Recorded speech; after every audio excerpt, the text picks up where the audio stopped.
Olá, graça e paz, eu sou Luiz Oliveira e você está no canal Auxílio EBD. Estamos comentando a revista Lições Bíblicas Adultos da CPAD para o terceiro trimestre de 2021. O título desta série de lições é O Plano de Deus para Israel em meio à infidelidade da nação, as correções e os ensinamentos divinos no período dos reis de Israel.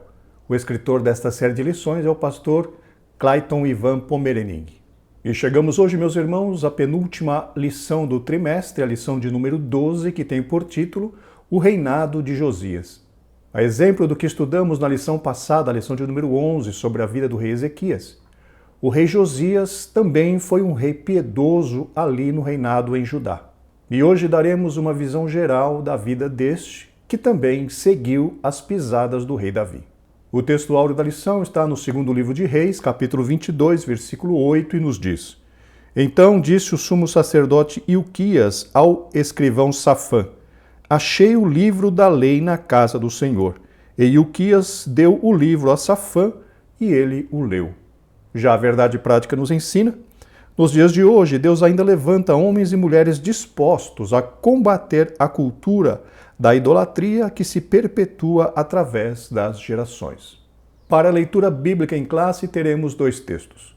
O primeiro deles está no segundo livro de Reis, capítulo 22, versículos de 3 a 5, depois o versículo 8. E o segundo texto no mesmo livro de 2 Reis, agora no capítulo 23, versículos de 2 a 5, depois versículo 21, o 22 e por fim o 25. Acompanhe a leitura, por favor, segundo livro de Reis, capítulo 22. Sucedeu, pois, que, no ano 18º do rei Josias, o rei mandou o escrivão Safã, filho de Azalias, filho de Mesulão, à casa do Senhor, dizendo: Sobe a Ilquias, o sumo sacerdote, para que tome o dinheiro que se trouxe à casa do Senhor, o qual os guardas do umbral da porta ajuntaram do povo, e que o deem na mão dos que têm o cargo da obra e estão encarregados da casa do Senhor, para que o deem àqueles que fazem a obra que há na casa do Senhor, para repararem as fendas da casa. Então disse o sumo sacerdote Ilquias ao escrivão Safã: Achei o livro da lei na casa do Senhor. E Ilquias deu o livro a Safã e ele o leu. Agora, o texto de 2 Reis, capítulo 23. E o rei subiu à casa do Senhor, e com ele todos os homens de Judá, e todos os moradores de Jerusalém, e os sacerdotes, e os profetas, e todo o povo, desde o menor até o maior, e leu aos ouvidos deles todas as palavras do livro do concerto que se achou na casa do Senhor.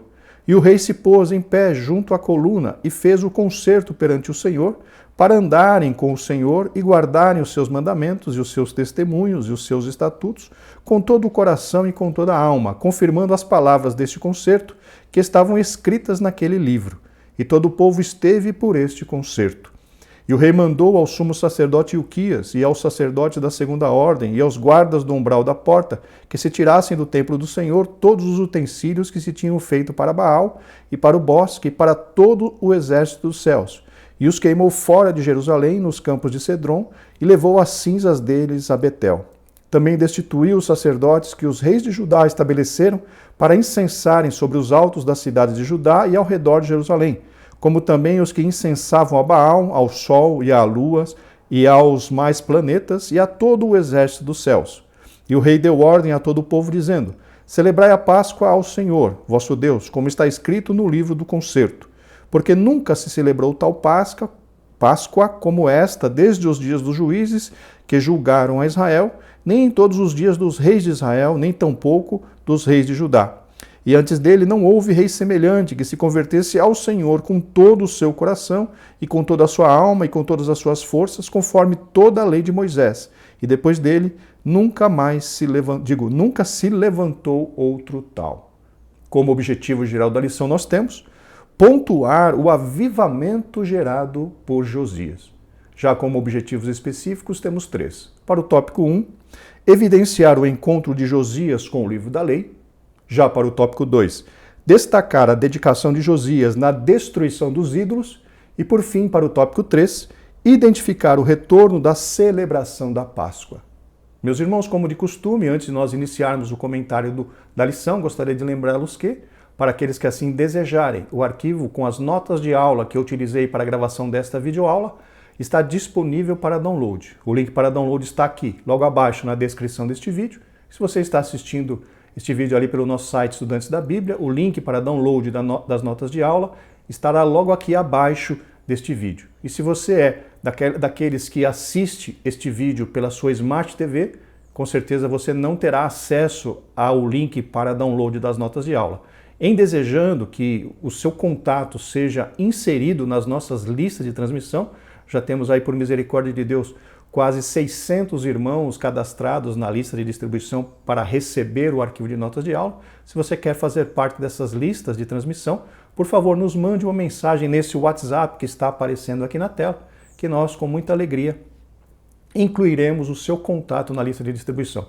Mas peço a gentileza de os irmãos, quando mandarem mensagem, já diga o seu nome, já diga o seu sobrenome, porque as listas de distribuição, elas são baseadas no contato. Então eu preciso dos seus dados de contato, seu nome e seu sobrenome, para incluir no meu celular, para que eu possa enviar para você os arquivos com as notas de aula. E o outro ponto importante, meus irmãos, é que o número do meu celular, desse WhatsApp que está aparecendo, precisa estar cadastrado no seu celular para que você receba os arquivos através da lista de distribuição.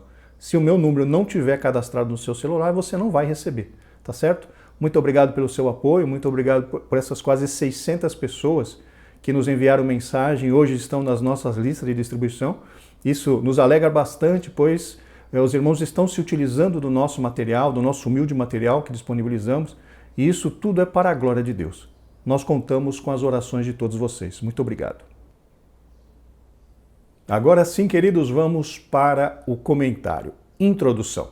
A exemplo do que aconteceu na lição 10, eu acredito, meus irmãos, ser muito importante fazer uma contextualização, ou seja, explicar para os irmãos ou fazer uma revisão a respeito de como é que Josias encontrou o reino ali em Judá.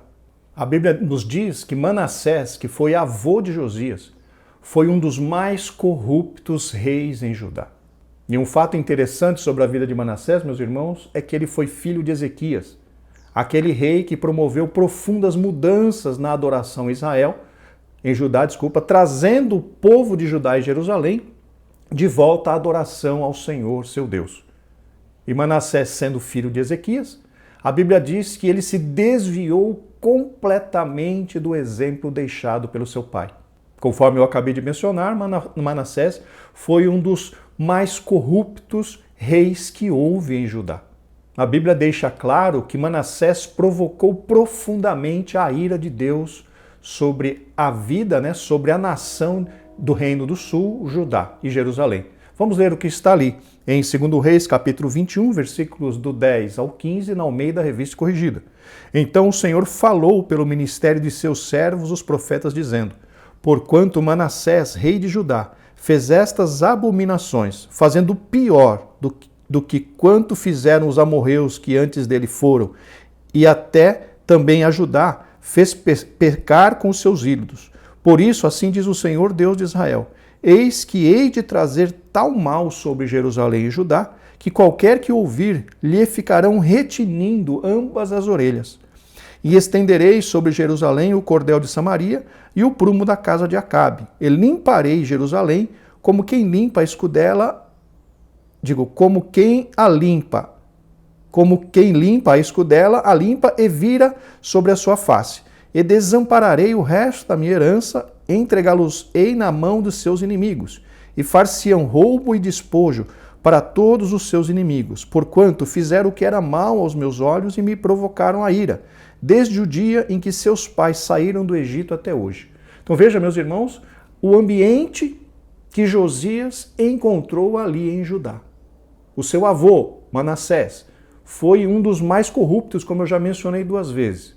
Praticou idolatrias de uma forma terrível, a ponto de trazer ídolos para serem colocados ali dentro do templo de Deus em Jerusalém.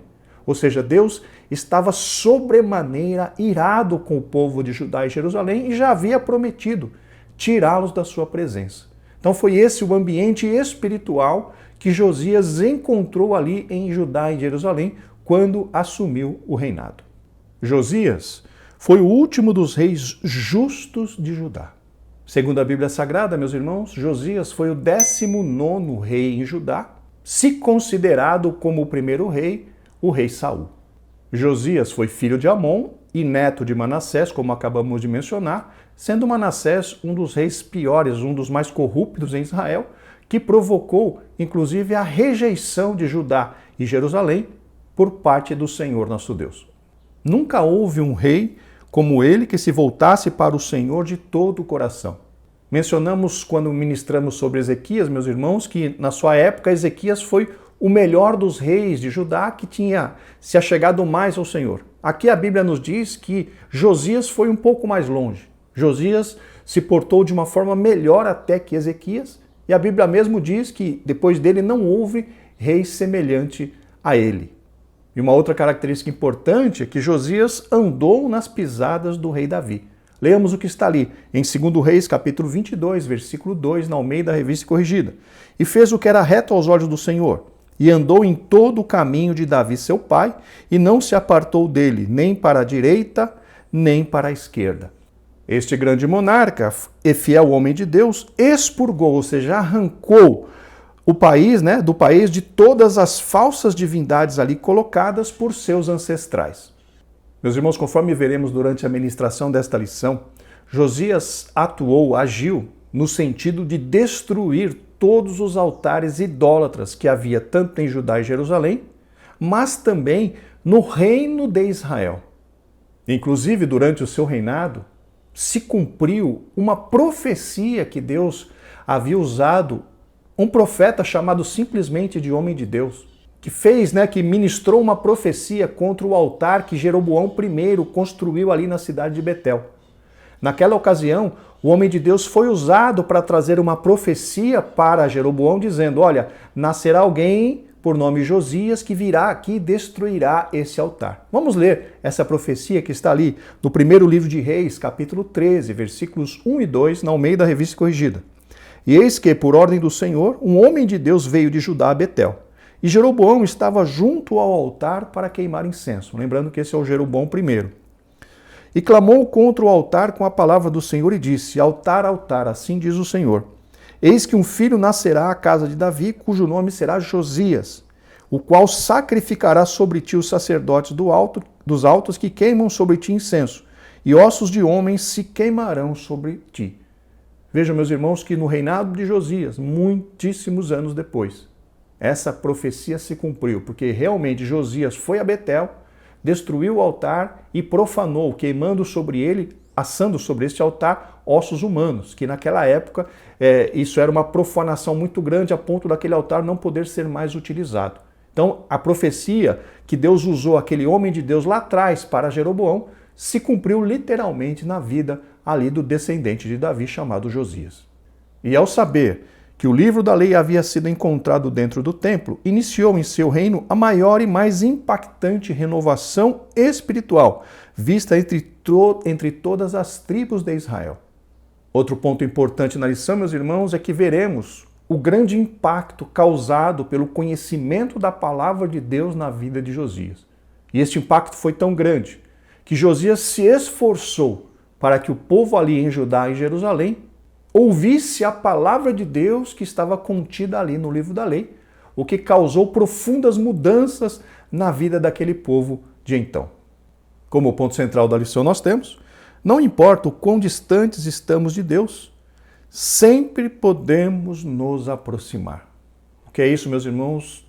A não ser a grande misericórdia e amor que Deus tem por todas as suas criaturas.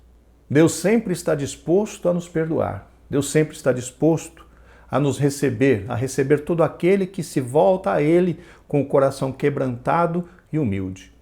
A Bíblia é muito clara quando diz que Deus é amor. Mas não nos esqueçamos que Ele é amor, mas também Ele é um Deus de justiça. Não brinquemos, queridos, com a longanimidade e com a paciência de Deus. Chegamos agora ao tópico 1. Josias repara o templo. Meus irmãos, antes de nós começarmos o comentário aqui deste tópico 1, eu considero muito importante nós traçarmos como se fosse uma linha do tempo, com os principais eventos e acontecimentos que ocorreram na vida deste rei Josias, para que esta lição possa ficar mais fácil de ser entendida, né? O que aconteceu em relação à linha do tempo. O primeiro ponto a ser mencionado é que Josias começou a reinar com 8 anos de idade. Essa afirmação podemos encontrar ali em 2 Crônicas, capítulo 34, versículo 1. Com 8 anos de idade, provavelmente ele tinha alguém que o ajudava, que o auxiliava ali durante o reinado, até que ele obtivesse, até que ele crescesse, até que ele amadurecesse a ponto de poder conduzir sozinho o reinado ali em Judá e em Jerusalém. A Bíblia não menciona, queridos, quem é que foi esta pessoa que serviu ali de corregente para Josias. Algumas pessoas acreditam que foi Ilquias. Eu já vi alguns comentários em alguns lugares dizendo que foi Ilquias, mas eu particularmente não achei. A Bíblia não menciona, pelo menos eu não me encontrei, e também eu não encontrei uma literatura, um livro que dissesse, não, foi realmente Ilquias que foi o corregente do rei Josias. Se você tiver alguma indicação de algum livro, por favor, não venha simplesmente com, foi fulano de tal, foi Beltrano. Me mostra, me indique uma literatura onde eu consiga encontrar esta informação, porque realmente eu não encontrei.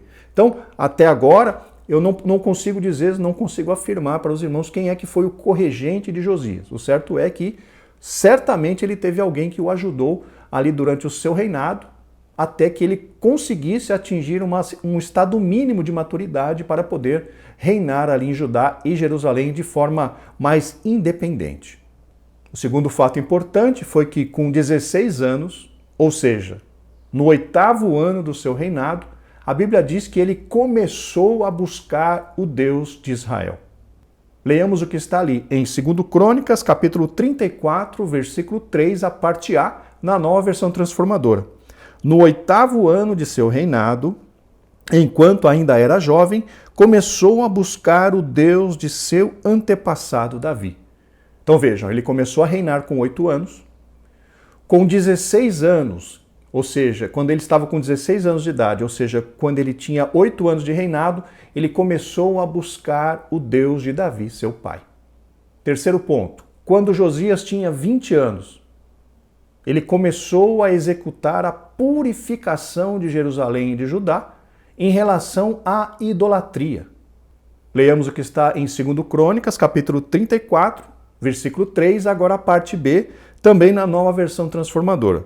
Então, no 12º ano, começou a purificar Judá e Jerusalém, destruindo os santuários idólatras, os postes de Azerá, os ídolos esculpidos e as imagens de metal. E o outro ponto interessante, meus irmãos, é que foi no ano seguinte, no 13º ano do reinado de Josias, que iniciou o ministério do profeta Jeremias.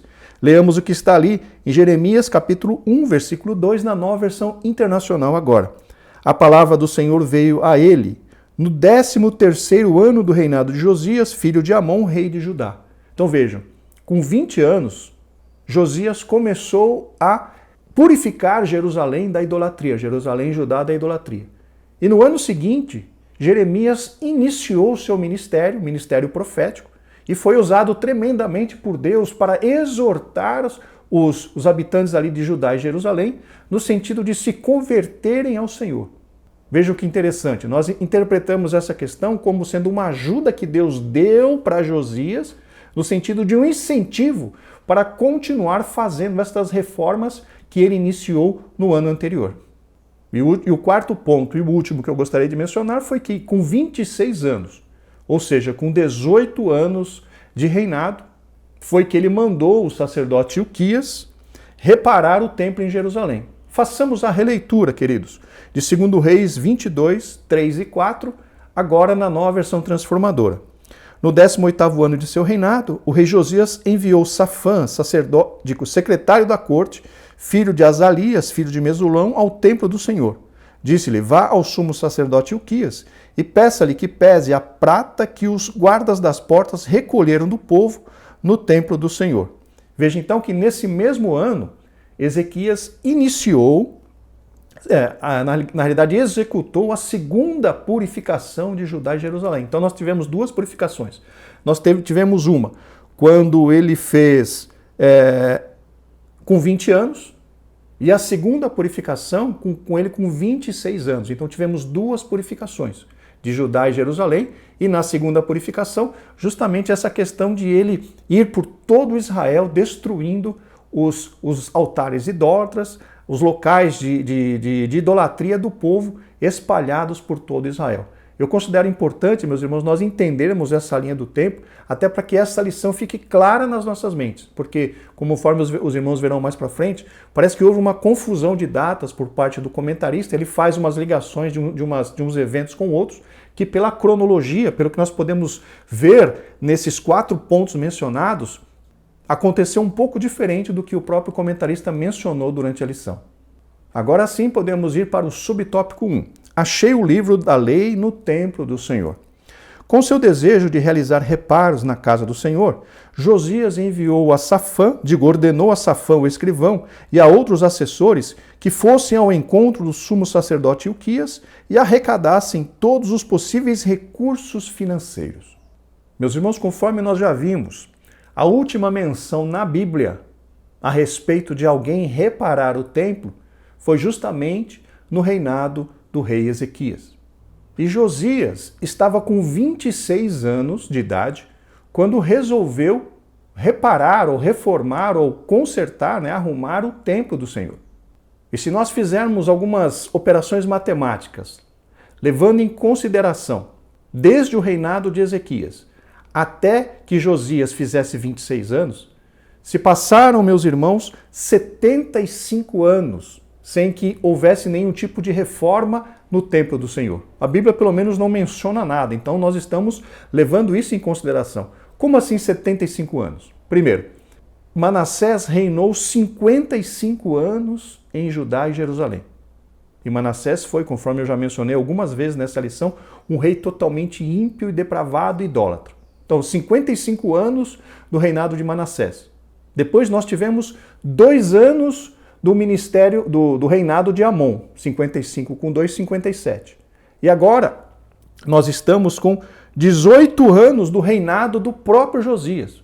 57 com 18 dá 75 anos. Então o templo de Deus, queridos, ficou 75 anos abandonado, sem que os reis de Israel se atentassem para que ele fosse cuidado, para que ele fosse zelado, para que as suas brechas, as suas rachaduras fossem reparadas. Só que aqui a Bíblia diz que Josias, com 26 anos de idade, ou seja, com 18 anos do seu reinado, decidiu reparar o templo do Senhor, as fendas, as rachaduras. E essa decisão foi que iniciou toda aquela reforma espiritual que ele promoveu ali em Judá e Jerusalém. Pode-se imaginar a enorme surpresa que teve o escrivão do rei ao receber do sumo sacerdote Ilquias a notícia de que o livro do Senhor havia sido achado dentro da casa do Senhor. E essa questão, meus irmãos, nos dá a entender que o livro do Senhor estava dentro da arca do tesouro ali no templo, pois foi exatamente quando os sacerdotes foram recolher as ofertas que eram levadas aí para o templo, foi que acharam o livro do Senhor. Então vejam, ao invés do livro estar guardado pelo sumo sacerdote, ele estava meio que, nos dá a entender que estava meio abandonado dentro da arca do tesouro que estava ali do lado de fora do templo em Jerusalém. Vejam, meus irmãos, então, o zelo dos sacerdotes por algo tão importante como é o livro da lei. Por esse relato, percebe-se como era o nível de desinteresse das coisas de Deus por quem deveria zelar, não apenas pelo sagrado livro, mas pelo cumprimento das leis divinas expressas nele. Conforme acabamos de mencionar, realmente o livro da lei era para ser zelado pelos sacerdotes. Os sacerdotes tinham essa incumbência de zelar pelo livro da lei, não apenas de guardá-lo, mas também de ensinar o povo a cada 7 anos. Eles eram, por lei, pela lei de Moisés, constrangidos a ensinar ao povo, todo o povo, a lei a cada 7 anos. E certamente esse dever, essa ordenança da lei, estava sendo desprezada há muito tempo pelos sacerdotes. Por quê? Porque eles nem sabiam onde estava o livro da lei, estava perdido dentro da arca do tesouro. E isso, queridos irmãos, é muito triste quando alguém dá esse tipo de importância à palavra de Deus. Nós, como cristãos da nova aliança, precisamos ter em mente que a Bíblia Sagrada, queridos, é uma das coisas mais importantes que nós temos na vida, para a nossa vida espiritual. Não simplesmente ter uma Bíblia guardada como enfeite na sua casa, não. A Bíblia tem que estar guardada dentro do nosso coração, na nossa mente. A Bíblia precisa ser lida, a Bíblia precisa ser meditada, a Bíblia precisa ser vivida. As ordenanças que contém na Bíblia para as nossas vidas, elas precisam ser cumpridas, irmãos, por cada um de nós. Inclusive, a própria Bíblia diz, através de Cristo Jesus, quando ele diz, aquele que me ama, guardará os meus mandamentos.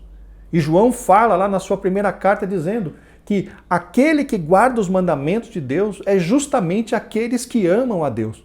Então, quando eu e você dissermos, né, que amamos a Deus, nós precisamos necessariamente conhecer, amar e obedecer os mandamentos de Deus que estão contidos na Bíblia Sagrada. A Bíblia diz que você e eu somos sacerdotes. A Bíblia diz que você e eu somos representantes de Deus nesta terra. E por conta disso, queridos, nós precisamos ter um profundo amor pelas Escrituras Sagradas. Um amor para lê-la, um amor para meditar dos seus ensinamentos e um amor principalmente para cumprir aquilo que está determinado ali da parte de Deus. Então, queridos, não façamos como esses sacerdotes que desprezaram a palavra de Deus, que nós possamos tê-la guardada no nosso coração. O salmista diz, escondi a tua palavra no meu coração, para eu não pecar contra ti. Subtópico 2, o rei rasgou as suas vestes. Ao saber do conteúdo do livro, Safão, o escrivão, levou imediatamente ao rei Josias. O rei leu o livro tão avidamente e ficou tão pasmado diante da realidade de haver descumprido o seu conteúdo, que não tardou em rasgar suas próprias vestes, em sinal de profunda tristeza e consternação. Aqui nós começamos a ver, meus irmãos, um grande impacto que aquela palavra, que aquilo que estava escrito no livro da lei de Moisés, causou na vida de Josias. Ele já era, notem e percebam e vejam isso, ele já era um rei temente a Deus. Ele já era um rei que, segundo a Bíblia Sagrada, andou nas pisadas do rei Davi. A Bíblia menciona que com 16 anos de idade ele já começou a buscar a Deus. Então ele era um rei piedoso. Só que ele era um rei piedoso, meus irmãos, ignorante. Como assim ignorante? Ele tinha o desejo de servir a Deus. Ele, aleluia, glória a Deus, ele começou a buscar ao Senhor. Mas vejam, meus irmãos, que buscar a Deus sem conhecimento não nos leva muito longe. E o que aconteceu? Josias começou a buscar ao Senhor. Josias, com 16 anos, começou a buscar o Senhor. Com 20 anos, começou a combater a idolatria. Mas mesmo assim, ele estava na ignorância. Por quê? Porque ele não conhecia os mandamentos de Deus. Ele não conhecia a verdade de Deus de uma forma mais ampla. E foi somente quando ele teve acesso ao livro da lei do Senhor e começou a lê-lo, começou a ouvir o que estava escrito nele. Foi que o seu entendimento abriu, foi que o seu entendimento foi enriquecido por aquela palavra.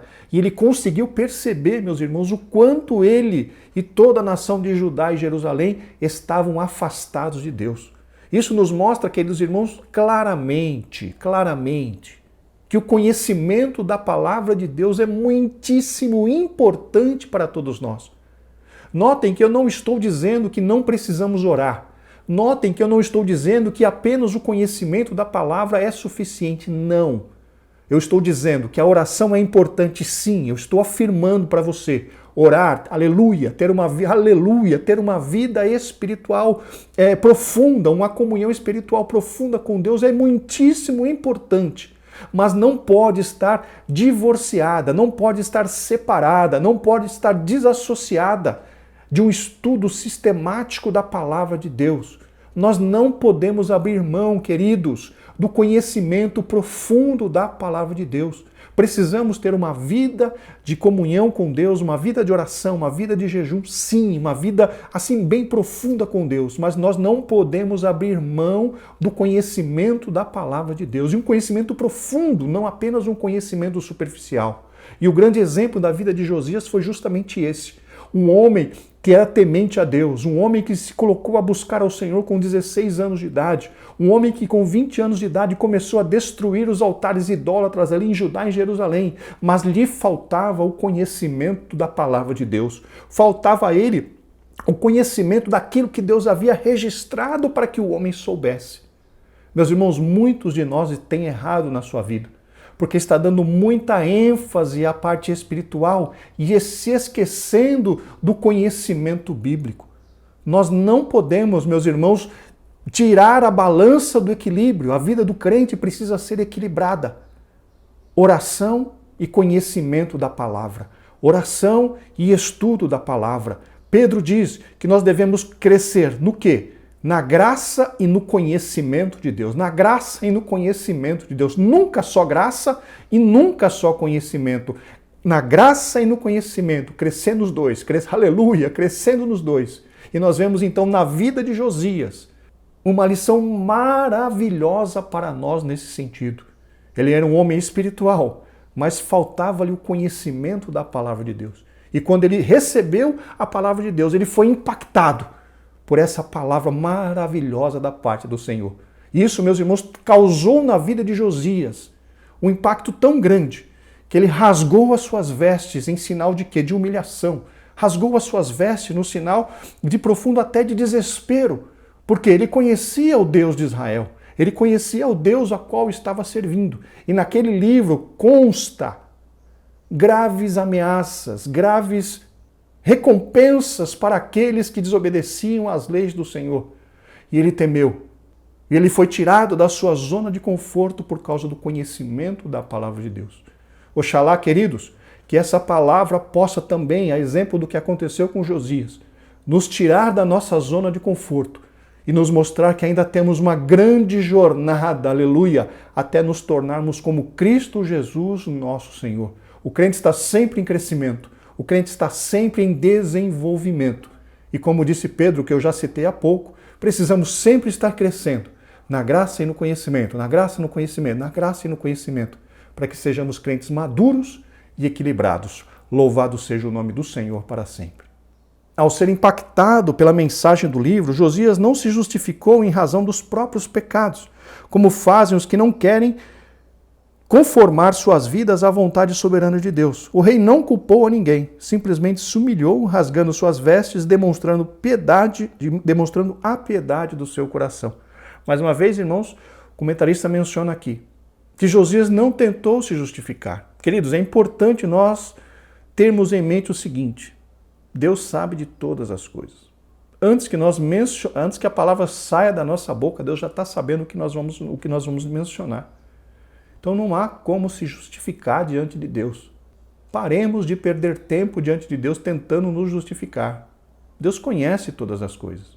E Josias, segundo o comentarista, não tentou se justificar. Realmente ele recebeu, ele aceitou, ele percebeu a situação terrível que estavam vivendo, tanto ele ali em Judá, em Jerusalém, como em toda Judá. E ele não tentou se justificar, ele reconheceu o seu erro. E esse é o primeiro passo, queridos, para o perdão. Aquele que confessa e deixa, alcança a misericórdia. Porém, aquele que encobre as suas transgressões, não prosperará. O primeiro passo para recebermos o perdão, queridos, é o reconhecimento do nosso estado de erro, a nossa posição de erro. E nunca tentando nos justificar para com Deus. Vocês se lembram do que aconteceu no Éden? Deus foi questionar Adão. Por que você comeu? A culpa é da mulher que você me deu. Deus foi questionar a Eva. Eva falou, quem me enganou foi a serpente. Nessa história toda, a serpente foi a única que não jogou a culpa em ninguém. Então, queridos, nós já temos esse costume desde lá de Adão, de tentar achar responsável para os nossos erros. Não façamos isso. Como crentes sinceros diante de Deus, assumamos, aleluia, as nossas prevaricações, as nossas ações. Assumamos a nossa condição diante de Deus, irmãos, porque diante de Deus ninguém se esconde. A Deus ninguém engana. Então façamos como Josias, se nós pecamos, assumamos o nosso pecado diante de Deus, porque é o primeiro passo para nós sermos restaurados. Aquele que confessa e deixa, alcança a misericórdia. Subtópico 3, entendendo a vontade de Deus. Por ordem de Josias, o sumo sacerdote Ilquias e seus auxiliares foram consultar a profetisa Hulda para saberem se os pecados de Judá tinham atingido o nível do juízo divino. O que significa isso, queridos? Que realmente o pecado pecado cometido por nós, ele precisa ser reconhecido e precisa ser deixado, né? Nós precisamos reconhecer que somos pecadores, nos arrepender dos nossos pecados e mudar de vida. É uma necessidade que todos nós temos. Mas existe um conceito bíblico aqui importante de que Deus, na sua longanimidade, ele não determina o juízo imediatamente depois que alguém peca. Deus sempre, na maioria das vezes, sempre nos dá, na maioria das vezes sempre é complicado, mas Deus, na maioria das vezes, ele usa para conosco de longanimidade. Ou seja, alguém peca, Deus já não emite imediatamente o juízo. Deus aguarda que nós nos arrependamos. Deus usa a palavra, Deus usa alguém na pregação, Deus fala de muitas formas. E Deus vai usando de longanimidade, de paciência, porque Ele quer que nós nos arrependamos. Isso significa, queridos, que o juízo não vem imediatamente depois de uma ação, de um pecado, de um posicionamento nosso. Deus aguarda na sua longanimidade, na sua paciência, Deus aguarda que nós retornemos a Ele. Então, quando Josias, o comentarista está mencionando, né, quando Josias pediu para que os seus assessores fossem a profetisa Hulda, ele queria saber se esse período da paciência de Deus já tinha sido esgotado, se já havia chegado o momento do juízo de Deus ser aplicado, ser derramado sobre a vida ali de Judá e Jerusalém. Então foi essa a preocupação de Josias.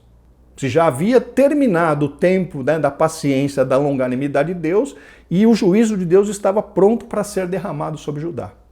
Então a profetisa confirmou que Jerusalém realmente seria destruída, mas que, por amor a Josias, isso aconteceria somente após a morte dele. Então vejam, meus irmãos, que a profetisa mandou para Josias a mensagem de que, olha, o tempo da misericórdia de Deus já se esgotou. O tempo da paciência de Deus para com Judá e Jerusalém já se esgotou. Realmente já está determinada a destruição e a rejeição completa do povo de Judá e Jerusalém. Eles vão para o exílio. Porém, vejam, Hulda disse, porque você, Josias, se o seu coração se enterneceu, ou seja, porque você se humilhou diante do Senhor, Deus vai te dar a oportunidade de não ver esse juízo que Deus enviará sobre Judá e sobre Jerusalém. Por quê? Porque você se humilhou e buscou a Deus de todo o seu coração. Então vejam, meus irmãos, que para a nação de Judá, o reino do norte, do reino do sul, Deus retardou o juízo por alguns anos, justamente por conta da atitude do rei Josias, por conta da humilhação, porque ele se humilhou diante do Senhor e buscou a Deus de todo o seu coração.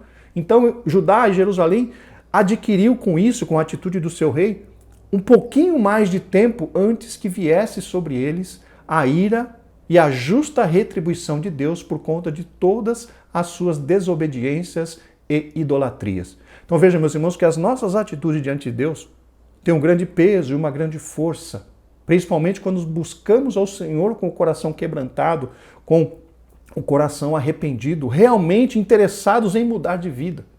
A Bíblia diz, queridos, que Deus não despreza um coração quebrantado e contrito. Glórias ao nome do Senhor.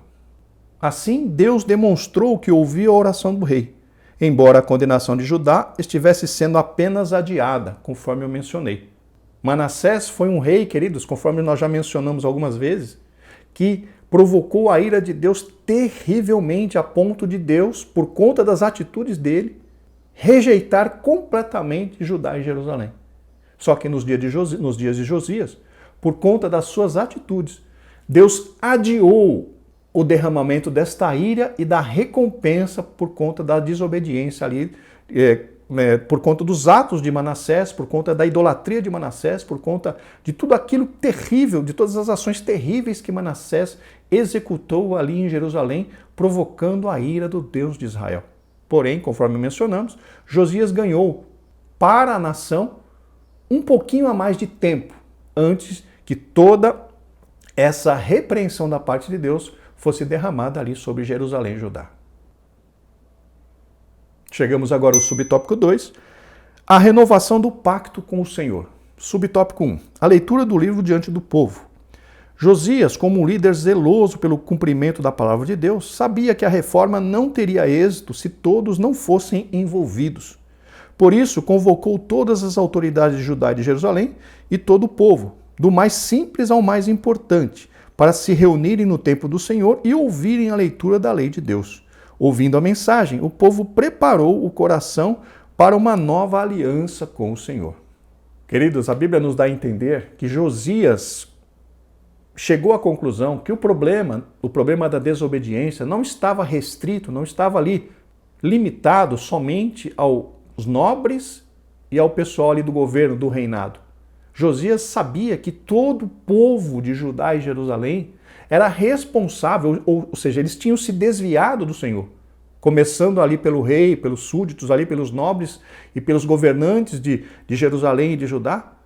Começando por eles, mas todo o povo havia se unido a eles na questão da idolatria e na desobediência ao Senhor. Então, se todo o povo havia pecado, todo o povo precisava se consertar diante do Senhor, seu Deus. E a Bíblia nos diz claramente que Josias tinha essa consciência. Vamos ler o que está ali em 2 Reis 22:13, também na Almeida Revista Corrigida. Josias disse: Ide e consultai ao Senhor por mim e pelo povo e por todo o Judá acerca das palavras deste livro que se achou.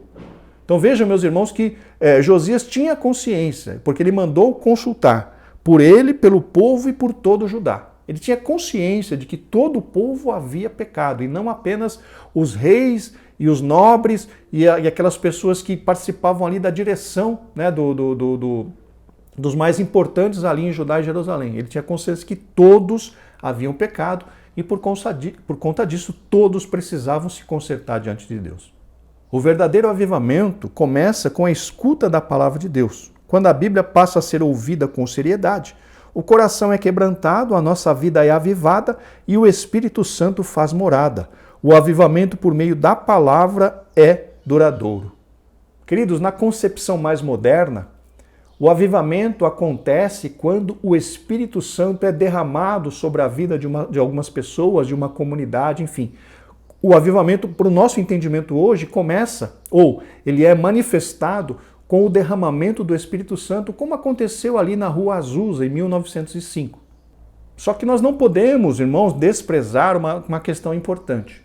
Não estou dizendo que o derramamento do Espírito Santo não é avivamento. Não estou dizendo isso. Eu reconheço que o derramamento do Espírito Santo sobre a vida de algumas pessoas, sobre uma congregação, enfim, é realmente sinal de avivamento.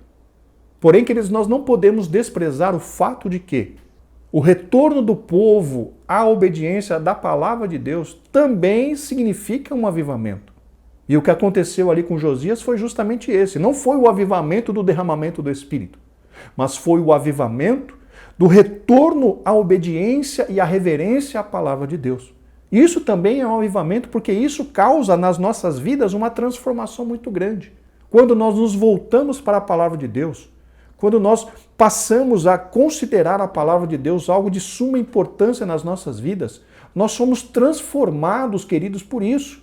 Nós somos transformados por essa palavra, o nosso ânimo, nós recebemos motivação do Senhor, o Espírito Santo começa a trabalhar nas nossas vidas de uma forma mais capaz e mais plena. Por quê? Porque nós estamos valorizando a palavra de Deus, nós estamos deixando que essa palavra entre no nosso coração, entre na nossa vida e comece a fazer as transformações necessárias. Então isso também é avivamento. E foi justamente esse avivamento que aconteceu ali em Jerusalém na época de Josias. Não foi o avivamento do derramamento do Espírito, mas sim foi o avivamento que ocorreu por causa do conhecimento adquirido da palavra de Deus. Então, queridos, nós precisamos desses dois avivamentos. Precisamos do avivamento quando o Espírito Santo é derramado sobre a igreja, mas nós também precisamos do avivamento, que é aquele momento em que nós permitimos que a palavra de Deus entre nos nossos corações e comece a fazer transformações maravilhosas, quando o Espírito Santo começa a agir em nós, vivificando esta palavra. Então vejam, precisamos desses dois avivamentos, o avivamento do Espírito Santo e o avivamento através da palavra. É importante notar, meus queridos irmãos, que quando nós temos essas duas coisas, o derramamento do Espírito, por causa do nosso retorno à palavra, este é o avivamento mais duradouro. Nós tivemos muitos avivamentos durante a história, Porém, esses avivamentos, eles tiveram o seu tempo de pico, platô e depois de declínio. E hoje, queridos, precisamos urgentemente de um novo avivamento, mas não apenas do derramamento do Espírito Santo, mas também, queridos, de um retorno à obediência da palavra, de um retorno ao cumprimento desta palavra maravilhosa nas nossas vidas, que é o avivamento completo que a igreja está necessitando hoje. Subtópico 2, a destruição dos ídolos. No início de sua reforma, quando tinha completado 8 anos de reinado, o rei Josias reparou o templo, tirando todos os utensílios que tinham sido feitos a Baal. Além disso, ele expurgou as imundícias idolátricas de todas as cidades de Judá e só voltou a Jerusalém quando todo o trabalho de limpeza havia terminado. Aqui, meus irmãos, temos aquilo que eu comentei logo na introdução, logo no início do capítulo do tópico 1, a respeito das confusões de datas. Não foi quando Josias tinha 16 anos de idade, ou seja, 8 anos de reinado, que essas reformas aconteceram. A primeira purificação se deu quando Josias tinha 12 anos de reinado, ou seja, 20 anos de idade. E essa foi a primeira purificação, com 20 anos de idade, e a segunda com 26 anos de idade, conforme nós já mencionamos ali no tópico 1. Então, os irmãos fiquem bastante atentos a isso, que aqui certamente houve uma confusão de datas, ou seja, não foi feita, não sei, não vou justificar, não vou, enfim, entrar no mérito da questão, mas fique atento a esse respeito, porque houveram 2 purificações em Judá, sendo a primeira quando Josias tinha 20 anos e a segunda quando Josias tinha 26 anos. O coração de Josias fervia de amor pelo Deus de Abraão, tão ultrajado por seu povo. Com certeza, meus irmãos, conforme nós já mencionamos, o conhecimento da palavra de Deus causou um rebuliço na vida de Josias, a ponto de ele realmente se conscientizar de que ainda várias mudanças precisariam ser feitas e que foram executadas por ele ali, no intuito de trazer o povo de Judá e Jerusalém mais para perto de Deus. Realmente, a Bíblia nos dá a entender que o coração de Josias fervia por receber mais da parte do Senhor. Chegamos agora ao tópico 3, a celebração da Páscoa. Subtópico 1, a celebração da Páscoa e a restauração do culto e dos ofícios do templo. Somente depois de 18 anos de reinado foi que Josias conseguiu comemorar a primeira Páscoa. Esta foi a maior celebração desde os tempos do profeta Samuel. Na realidade, meus irmãos, essa demora em Josias celebrar a Páscoa, a Bíblia nos dá a entender, foi justamente por ignorância, ou seja, por desconhecimento. É importante os irmãos repararem no uso dessa palavra ignorância. Essa palavra está associada a algo muito ruim, quando você fala, o fulano de tal é ignorante. Mas o uso correto da palavra ignorante é alguém que desconhece, alguém que não tem conhecimento de alguma coisa. Isso é ser ignorante, não conhece algum tema, alguma matéria, alguma coisa assim. Então, todos nós somos ignorantes em algum ponto de vista da nossa vida. Nós não conhecemos tudo.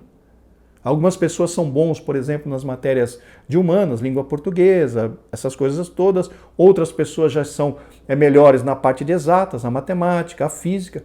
Isso significa que aquilo que nós não conhecemos, nós somos ignorantes naqueles temas. Então, irmãos, não tomemos a palavra ignorante como sendo algo pejorativo. E sim, ela simplesmente nos mostra a nossa condição em relação a alguns temas. Então, voltando para Josias, Josias só mandou que a Páscoa fosse comemorada naquele momento, quando ele estava com 26 anos, justamente por ignorância. Ele não sabia dessa ordenança. E foi justamente quando ele pegou o livro da lei e começou a ler no livro, que ele foi instruído a respeito dessa necessidade. Vamos ler o que está ali em 2 Reis 23, versículo 21, vamos ler na Nova Versão Transformadora. O rei Josias deu a seguinte ordem a todo o povo. Percebam, celebrai a Páscoa do Senhor, seu Deus, como requer o livro da aliança. Ou seja, ele não celebrou a Páscoa anteriormente por ignorância, porque ele não sabia dessa ordenança. Mas quando ele pegou o livro da lei, ele começou a ler, ele foi ensinado pelo livro da lei sobre aquela necessidade. E aqui, meus irmãos, volta aquilo que eu comentei há pouco, sobre a necessidade de nós conhecermos a palavra de Deus, nós cristãos da nova aliança. Muitas vezes nós estamos pecando por falta de conhecimento. Inclusive o profeta mesmo diz, né, que o meu povo foi destruído por falta de conhecimento. Queridos, nós precisamos nos aprofundar na palavra. Não há como nós escaparmos disso, não há como nós nos justificarmos em relação a não conhecermos a palavra de Deus. Precisamos. E foi justamente isso. Quando Josias chegou ao seu conhecimento, a necessidade, a ordenança do livro da lei de celebrar a Páscoa, ele automaticamente falou, não, a Bíblia está mandando, nós vamos cumprir. Então vamos celebrar a Páscoa em Judá e em Jerusalém. Josias também restabeleceu a liturgia do culto, os sacerdócios, os diversos ofícios que eram praticados no templo, tais como sacerdotes, levitas, cantores, guardas do templo. Aqui, meus irmãos, é importante nós lembrarmos que foi Davi quem estabeleceu as regras dos porteiros, dos cantores, dos sacerdotes. Foi Davi quem estabeleceu ali os trabalhos, as regras para o trabalho no templo do Senhor. E conforme nós já mencionamos na lição, provavelmente o templo ficou desprezado por 75 anos desde Ezequias. 55 anos da vida de Manassés, 2 anos da vida de Amon e os 18 anos de reinado ali do rei Josias, totalizando 75 anos de desprezo do templo de Deus. E quando Josias tomou conhecimento de todas essas ordenanças da lei, do livro da lei de Moisés, ele automaticamente pediu para que fossem restabelecidas todas aquelas ordenanças ali. Vamos cumprir o que está na Bíblia. Vamos cumprir o que está no livro da lei. E por conta disso, ele promoveu aquele restabelecimento de todos os, de todas as práticas sacerdotais ali no templo. As pessoas que deveriam fazer tais coisas, os cantores, os porteiros, os sacerdotes, enfim. Restabelecendo umas turmas de sacerdotes para que os sacrifícios no templo de Deus fossem retomados de acordo com o que pedia o livro da lei de Moisés. Subtópico 2, a maior Páscoa da monarquia. A Páscoa era uma das maiores festas do povo de Israel. Relembrava a proteção divina e o livramento da escravidão no Egito. Deveria ser sempre festejada, pois permitia ao povo recordar as obras que o Senhor realizara no passado. Meus irmãos, nós já mencionamos a respeito da Páscoa em lições anteriores, mas que precisa ficar claro para os irmãos que a Páscoa era um memorial. Era algo, uma festa para que Israel não se esquecesse do grande livramento operado por Deus ali na terra do Egito. A Bíblia tem muito essa questão, queridos, de não permitir que nós nos esqueçamos. O próprio Salmo 103 nos diz: bendize a minha alma ao Senhor e tudo que há em mim, bendiga o teu santo nome. Bendize a minha alma ao Senhor e não te esqueças de nenhum dos seus benefícios. Então, muito daquilo que nós vemos na Bíblia Sagrada tem por objetivo nos fazer lembrar de tudo aquilo que Deus fez nas nossas vidas. E as festas de Israel são justamente para isso. Que nem nós temos essa festa da Páscoa, foi justamente colocada ali para que o povo de Israel pudesse se lembrar do grande livramento operado por Deus ali no meio do Egito, quando a Bíblia diz, né, que quando Deus os resgatou com braço forte, com mão forte, com braço estendido, livrando a Israel da escravidão no Egito. Então, o objetivo de Deus era tão somente que nos fazer lembrar. Não é a mesma coisa que acontece na Santa Ceia? A nossa Santa Ceia é justamente, nós não estamos comemorando a morte de Cristo no sentido pejorativo da palavra, mas nós estamos nos reunindo para nos congratular no sentido de Cristo veio, se entregou por nós e por isso nós hoje temos salvação. Então, queridos, a Santa Ceia olha para dois sentidos. Para o passado, mostrando-nos o sacrifício de Cristo, e para o futuro, nos lembrando que Cristo virá para buscar a sua igreja. Então esse é um procedimento normal bíblico, nos apresentar situações para que nós não nos esqueçamos de tudo aquilo que Deus tem realizado nas nossas vidas. E a Páscoa era uma dessas situações. No entanto, devido ao pecado, o povo se esqueceu dos feitos e promessas de Deus. Ou seja, quando nós nos afastamos de cumprir essas ordenanças de Deus, isso faz com que nós nos afastemos de Deus, queridos.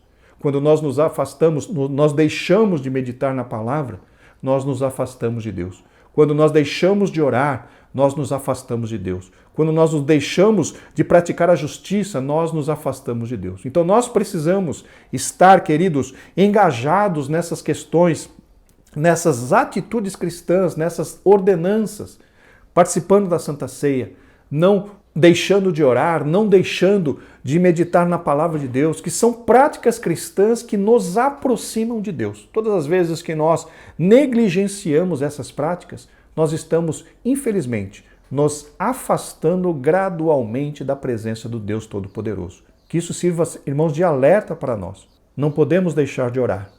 Não podemos deixar de viver, de meditar, de ler a palavra de Deus. Porque se fizermos isso, nós automaticamente estaremos nos afastando do Deus Todo-Poderoso.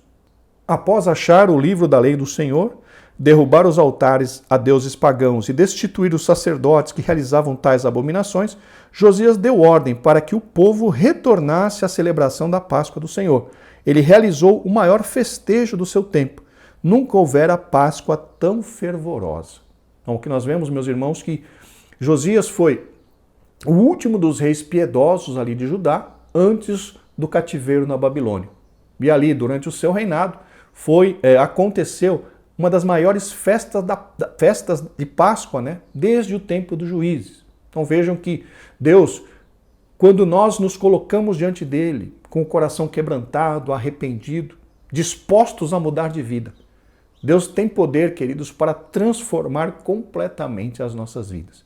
Chegamos então ao final da lição. Acredito que uma lição bastante proveitosa no que diz respeito a aplicações para as nossas vidas. Vamos então agora para a conclusão. Josias fez uma limpeza geral em Israel, eliminando todas as formas de idolatria instituídas pelos reis que o antecederam, inclusive o rei Salomão. Este grande monarca e figura do Messias foi a promessa de Deus sobre Judá de que o paganismo não prevaleceria sobre os reis, mas que a raiz de Jessé voltaria a brotar.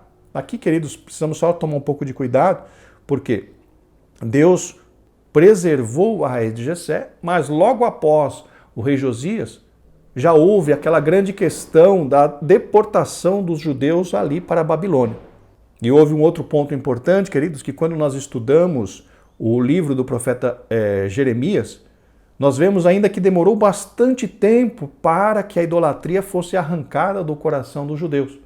Mesmo estando lá em Babilônia, mesmo estando um pouquinho do povo que tinha sobrado em Judá e em Jerusalém, ainda Jeremias lutou bastante contra a idolatria, porque o povo não se viu livre da idolatria com muita facilidade.